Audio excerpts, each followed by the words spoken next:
an honor to welcome you back to the State Department. On day one of this administration, you shared a few things with me. You told me something that we long discussed, reminded me that American engagement, American leadership is essential. If we're not engaged, if we're not leading, you said, someone else is likely to be doing it, and probably not in a way that advances our interests or values. Or maybe no one's doing it, and then we're likely to have a vacuum filled with bad things before it's filled with good things. But the other thing you told me, Mr. President, was that there's a greater premium than ever before on finding ways to cooperate, to coordinate, to work with other countries if we're going to get done what we need to get done for the American people. And so you instructed me, you instructed all of us to get out there, to rebuild, to rejuvenate, even to reimagine our alliances and partnerships. And I remember what you told me then. You said, we don't know when this is going to make a difference, when we're going to need these friendships, these partnerships, but someday, some way, somewhere, they're going to be critical for advancing the national interest. And that's exactly what the men and women of this department have done. And we've been able to carry out that charge for two reasons. First, the people you see before you, and so many others who are out in the field at our embassies and consulates. You said when you came here 4 years ago that the leadership of diplomats of every stripe doing the daily work of government is essential, and they proved it. That daily work has become nightly work, 24/7, 7 days a week, hammering out agreements, jumping into action in crisis, creating opportunities for our citizens around the world, producing expert advice for you and your team at the White House. Everyone here knows this work can be tough. It's often not very glamorous, but it makes us stronger. It makes the world a better place. And we simply couldn't do it without the extraordinary men and women that you have before us, as well as our remarkable partners in government. Starting with the great White House team, led by Jake Sullivan, my friends and colleagues from across the administration, Secretary of Defense, Samantha Power at USAID, Secretary of the Treasury, Commerce, and so on. All of these partnerships that we built and built with their teams have made a difference. So to all of my colleagues, thank you. Thank you for your friendship. Thank you for your partnership. There's one other reason that we've been able to re-engage, rejuvenate our diplomacy. Mr. President, that's you. You have never wavered in the conviction that when America leads, when America engages, there is little we cannot accomplish. And that this country remains a force for good, a force for progress around the world. Your unshakable belief in the promise of America has inspired me for more than 20 years. It's inspired so many people in this department and around the world. Simply put, it's been the privilege of my lifetime to work for you, to work with you, to work with this extraordinary team that you've assembled. And it's the honor of a lifetime to be able to introduce, one more time, the 46th President of the United States, Joe Biden.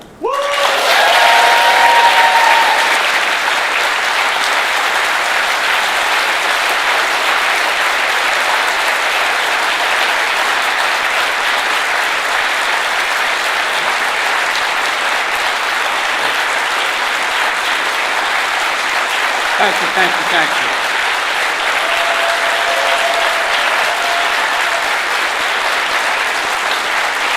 Thank you. Thank you, thank you, please, thank you. Thank you, thank you, thank you. It's good to be back at the State Department. Tony, if I may start by saying this, one of the finest men I've ever known in any undertaking. Wonderful work with you.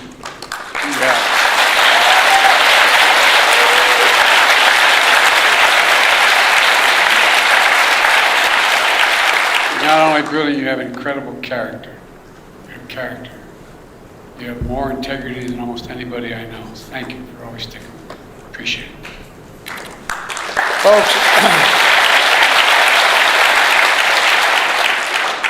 I'm grateful for his counsel and his friendship as well, but I also want to thank the members of my cabinet and the members of the Congress who are here today, and to all our diplomats, development experts, service members, and intelligence professionals.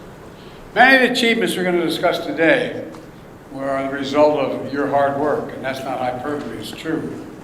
Thank you, thank you, thank you, thank you for your extraordinary service. Now, I come here to the State Department to report on to the American people on the progress we've made in the last 4 years in our foreign policy and our presidency. I've said many times, we're at an inflection point.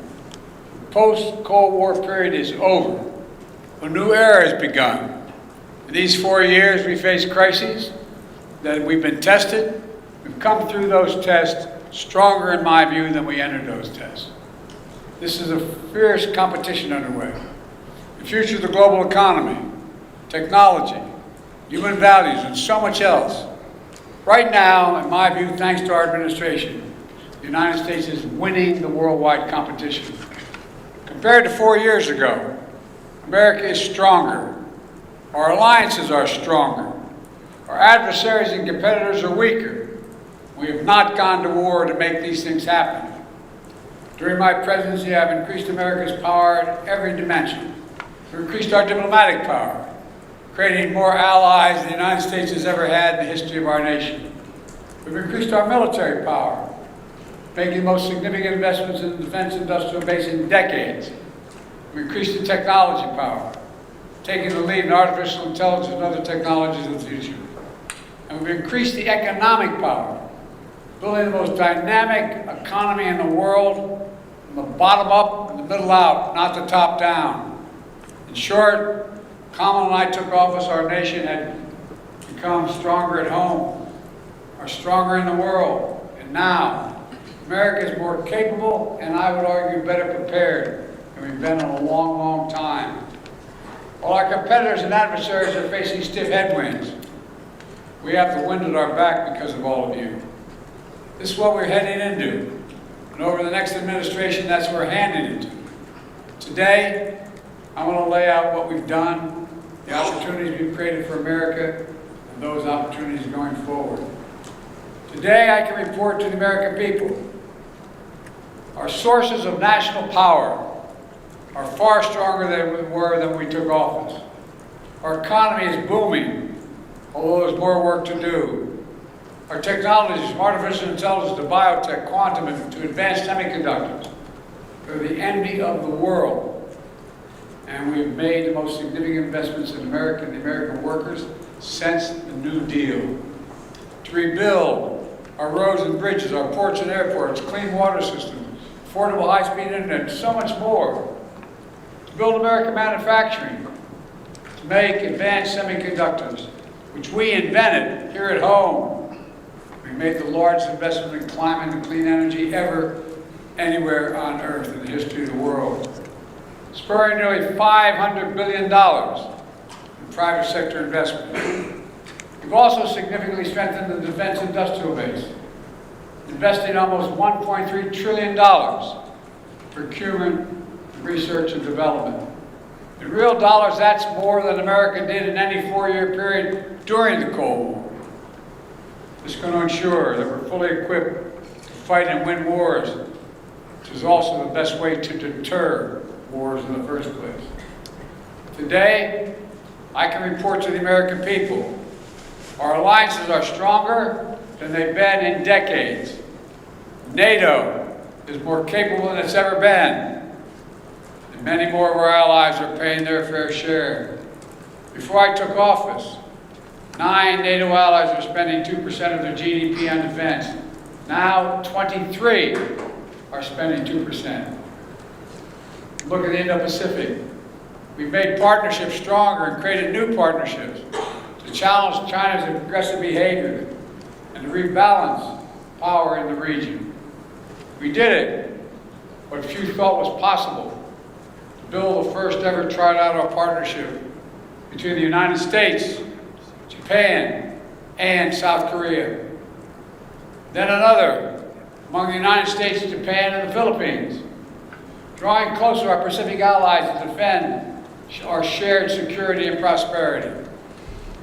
We brokered a defense pact known as AUKUS among the United States, Australia, and the United Kingdom, connecting the Atlantic and Pacific allies as only America is able to do.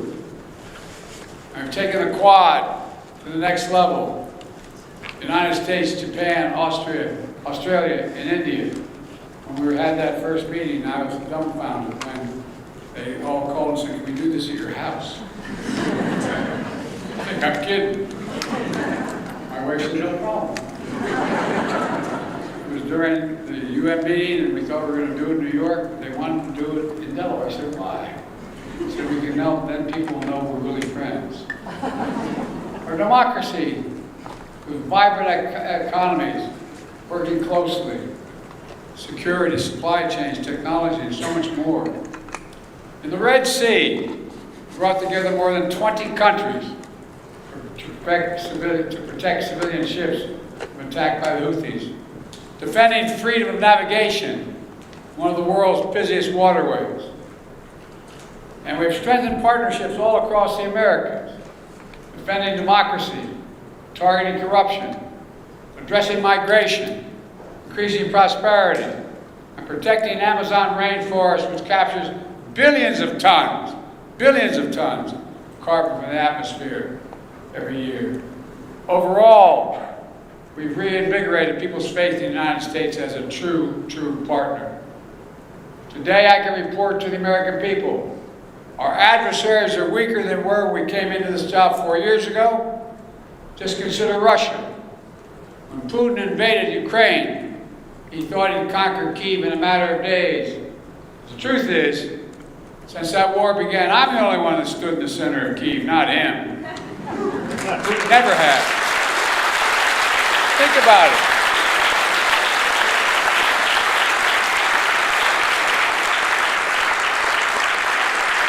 With a long train ride, I'm the only commander-in-chief to visit a war zone not controlled by U.S. forces.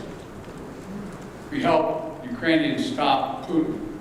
And now, nearly three years later, Putin has failed to achieve any of his strategic objectives. He has failed thus far to subjugate Ukraine, failed to break the unity of NATO, and failed to make large territorial gains. There's more to do. We can't walk away. We rallied 50 nations to stand with Ukraine, not just in Europe, but for the first time in Asia as well. Because those countries in Asia know what happened to Ukraine matters to them as well. We delivered air interceptors, massive numbers of munitions, enacted relentless, unprecedented sanctions to keep Ukraine in the fight. And now Russia is struggling to replace what they are losing on the battlefield in terms of military equipment and fighters. And the ruble is under enormous pressure. As I saw it, when Putin launched his invasion, I had two jobs. One, to rally the world to defend Ukraine, and the other is to avoid war between two nuclear powers. We did both those things. Today, Ukraine is still a free, independent country with the potential for a bright future. And we laid the foundation for the next administration so they can protect the bright future of the Ukrainian people. And now, look at Iran. Did you ever think we'd be where we are with Iran at this moment? After those despicable attacks by Hamas on October the 7th, Iran directly attacked Israel twice with hundreds of ballistic missiles and drones. And twice they failed. The United States organized a coalition of countries to stop them and ordered U.S. aircraft to come to the defense of Israel. Now, Iran's air defenses are in shambles. The main proxy, Hezbollah, is badly wounded. And as we tested Iran's willingness to revive the nuclear deal, we kept the pressure with sanctions. Now Iran's economy is in desperate straits. All told, Iran is weaker than it's been in decades. And if you want more evidence of a seriously weakened Iran and Russia, just take a look at Syria. President Assad was both countries' closest ally in the Middle East. Neither could keep him in power. Quite frankly, neither really tried very hard. Now, I cannot claim credit for every factor that led to Iran and Russia growing weaker in the past 4 years. They did plenty of damage all by themselves. But Israel did plenty of damage to Iran and its proxies. But there's no question, our actions contributed significantly. And now major authoritarian states are aligning more closely with one another. Iran, Russia, China, North Korea. But that's more out of weakness than out of strength. So as the new administration begins, the United States is in a fundamentally stronger position with respect to these countries than we were 4 years ago. Today, I can report to the American people we're in a better strategic position in the long-term competition with China than we were when I took office. You all recall, many experts believe were predicting it was inevitable that China's economy would surpass ours. According to many predictions, that would happen by the year 2030 or shortly thereafter. But we in this room said no. If we make the investments in ourselves, we protect our workers and technology, that will not happen. Now, according to the latest predictions, on China's current course, they will never surpass us. Period. I met one-on-one with President Xi in consequential summits. He and I have always been direct and straightforward with each other. I made it clear we expect China and everyone to abide by the international rules. And so we stood up against unfair trade practices, taking action when China dumped subsidized goods, incredibly subsidized, on our markets to undercut our workers. We imposed target tariffs in critical sectors like cars, steel, and semiconductors, rather than across-the-board tariffs. We imposed historic export controls on investments and restrictions to ensure that China cannot use the most advanced technology and sensitive data against us. Critically, we enlisted our allies and partners to join us, building more convergence among our allies on a shared approach to China than ever existed, and showing that it's more effective to deal with China alongside our partners rather than going it alone. But even while we compete vigorously, we've managed our relationship with China responsibly, so it's never tipped over into conflict. We've created lines of communication between President Xi and myself, and between the leaders of our military. To avoid misunderstanding, we found ways to work with each other, to address climate change, to reduce the flow of fentanyl in the United States, which, by the way, overdose deaths are coming down across our nation. And in my administration, we've seized more fentanyl at our border in 2 years than the previous 5 years combined. Today, I can also report to the American people, we're the first president in decades who's not leaving a war in Afghanistan to his successor. We got bin Laden during the Obama-Biden administration, the primary objective of war had been accomplished. And I believe that going forward, the primary threat of al-Qaeda would no longer be emanating from Afghanistan, but from elsewhere.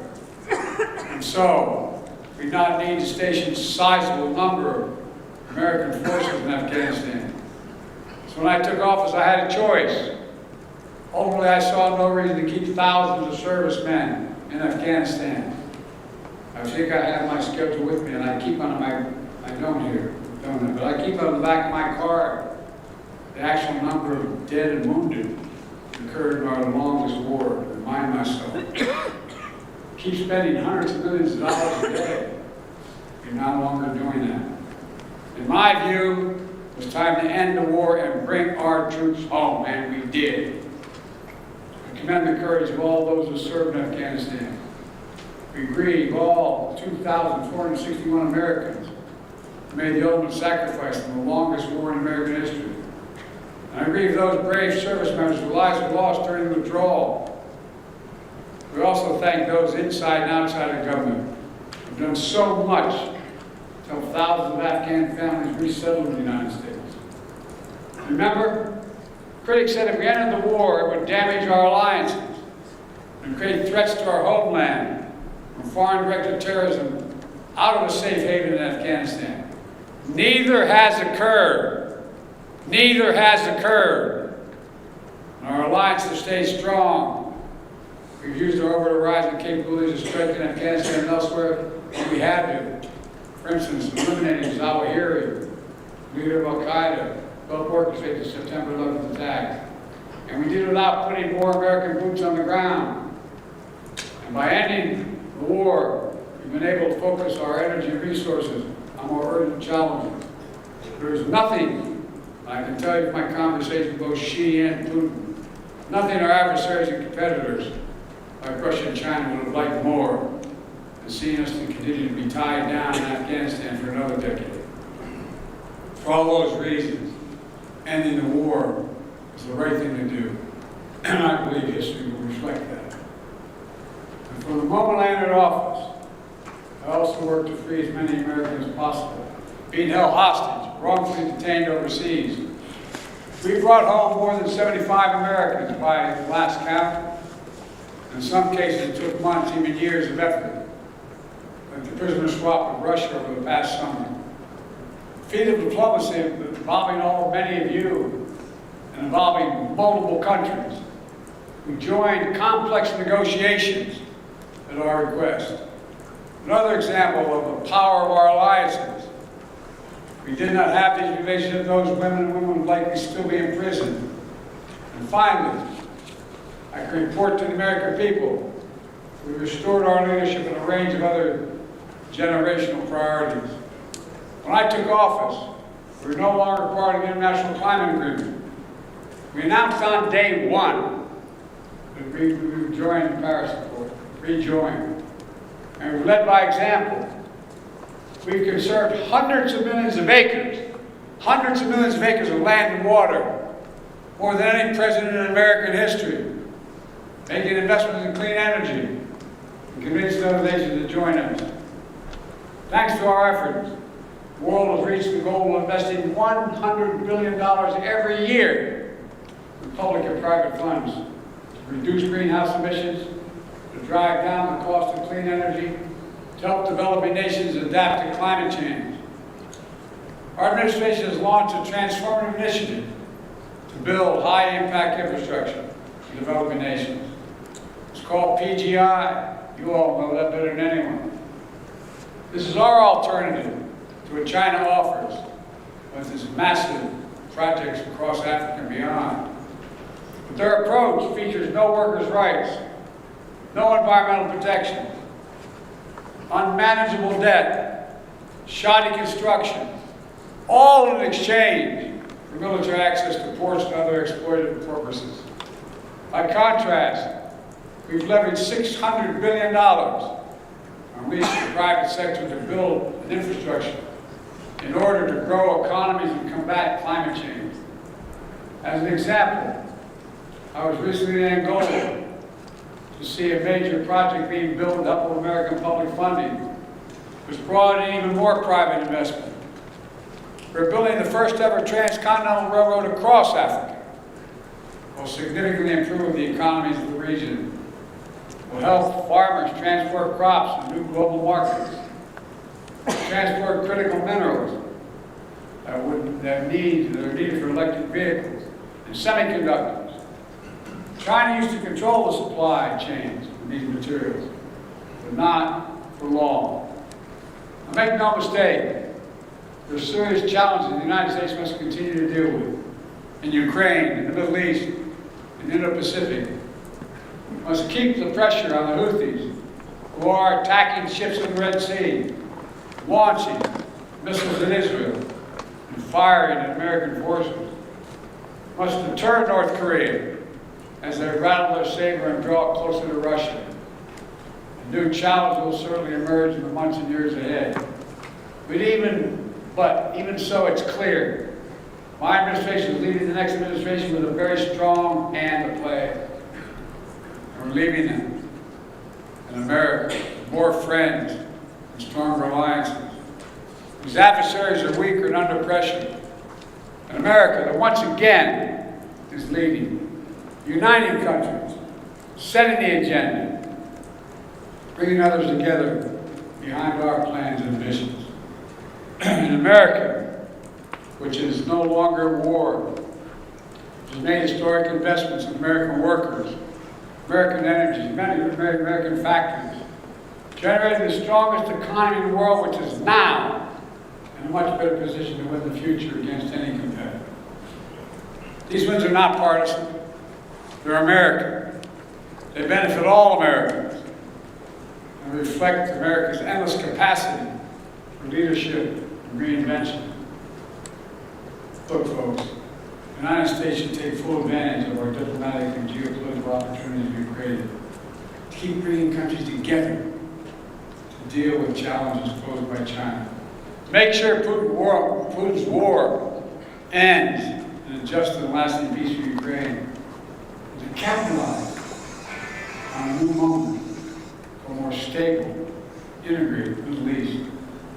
To do that, the next administration must make sure the fall of Assad does not lead to the resurgence of ISIS in Syria across the region. We must carry forward the commitment that America will never allow Iran to acquire a nuclear weapon. On the war between Israel and Hamas, we're on the brink of a proposal that I laid out in detail months ago, finally coming to fruition. I have learned for many years of public service to never, ever give up. So I spoke to Prime Minister Visual yesterday. I spoke to Emir Qatar today. I look forward to speaking with President Sisi soon. We're pressing hard to close this. The deal we've structured would free the hostages, halt the fighting, provide security to Israel, and allow us to significantly surge humanitarian assistance to the Palestinians who suffered terribly in this war that Hamas started. They've been through hell. So many innocent people have been killed. So many communities have been destroyed. The Palestinian people deserve peace and the right to determine their own future. Israel deserves peace and real security. And the hostages and their families deserve to be reunited. And so we're working urgently to close this deal. And as we deal with immediate challenges, in my view, we have to look to the future. I urge the next administration to carry forward two issues that have been central to my presidency and will shape the future, in my view. On artificial intelligence, we are in the lead, and we must stay in the lead. We must not offshore artificial intelligence, as we once did with computer chips and other critical technologies. AI has the power to reshape economies, governments, national security, entire societies. And it must be the United States and our closest allies to lead the way, to ensure people's right to respect it, their safety is protected, and their data is secure. And likewise, clean energy transition will race ahead years to come. I know some incoming administration, some in the incoming administration, are skeptical about the need for clean energy. They don't even believe climate change is real. I think they come from a different century. They're wrong. They are dead wrong. It's the single greatest existential threat to humanity. The clean energy transition is already happening. China is trying to dominate the clean energy, manufacturing, critical materials, supply chains. They want to capture the market of the future and create new dependencies. The United States must win that contest. We will shape the global economy and plan for decades to come. Let me close with this. Like many of you, I've dedicated a significant portion of my career to our nation's foreign policy. As chair of the Foreign Relations Committee as a senator, vice president for 8 years, and now president of the United States. Put together one of the most competent foreign policy teams, I would argue, in American history, sitting in this room before my eyes. Throughout my career, the world has undergone tremendous change. But certain things have always held true. At our best, America leads not only by the example of our power, but the power of our example. The past 4 years, we've used that power. Not to go it alone, but instead to bring the countries together, to increase shared security and prosperity, to stand up to aggression, and to solve problems through diplomacy, wherever possible, and to relentlessly defend democracy, civil rights, and human rights. Because that's who we are. That's who we are. You heard me say it many times before. We're the only country on earth founded on an idea.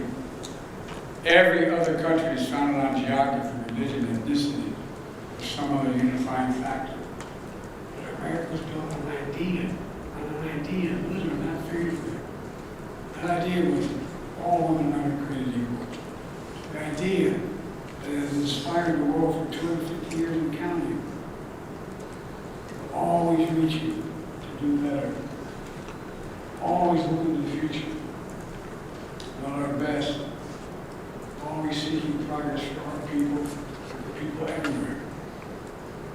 It's been the honor of my life to serve as your president. Today I'm optimistic about our future, as optimistic as I've ever been. Just thinking of who the hell we are. I've heard you say it many times.